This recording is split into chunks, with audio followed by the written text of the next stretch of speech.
So now that I've been in EXP a little while, I've heard a few people say, well, EXP, isn't that like a multi-level marketing scheme? And I thought about it, and I just have to answer that question this way. First of all, we have to understand what a multi-level marketing company really is. And I would describe it this way. Well, let's take a look.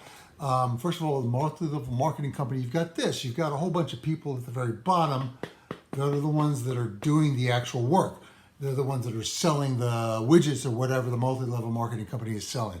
In case of real estate, these are the agents at the very bottom that are actually selling real estate. And then, of course, you've got a second level of people that kind of are the next level of people that are basically the owners of the people that are working on the bottom and creating all the wealth, right? And then you've got above that, you've got a third level of people who basically own the second level, who own the first level, right?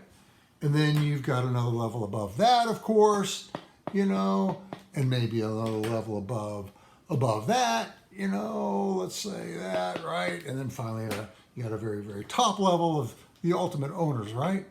And so that's really what a multi-level marketing company is, right? Now, all the people at the bottom are making the money, and the money's flowing up. So I thought about this, and the question is,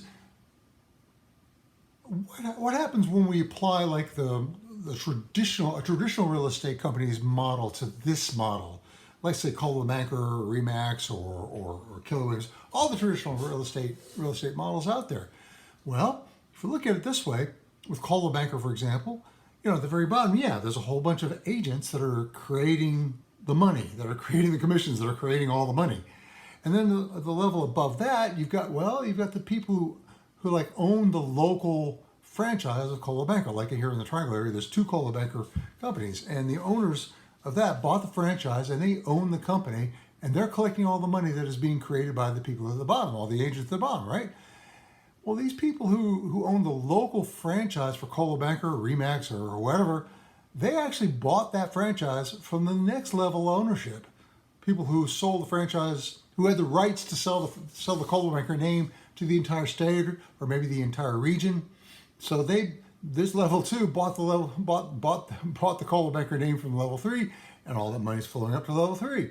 And of course, there's an ownership group at level 4 that maybe the entire southeast part of the nation. They've got the rights to Coldwell Banker there, and then maybe you've got one level higher.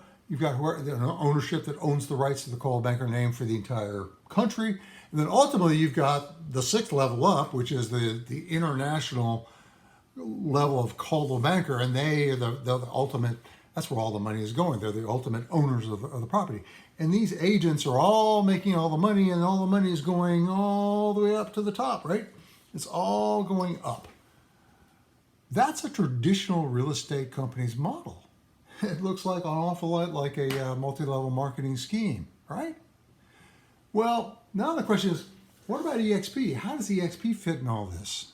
Well, with EXP, yes, you've got certainly all the agents at the bottom that are creating all the money, that are creating all the commissions.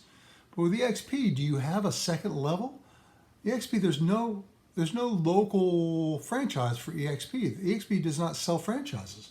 With EXP, there's not actually a second level of ownership that owns all these people at the bottom.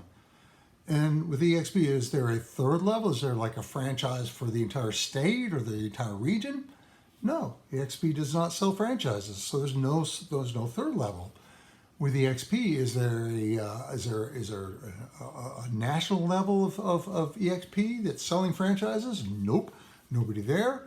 And there's not until the actual international global ownership of EXP do you actually have an owner.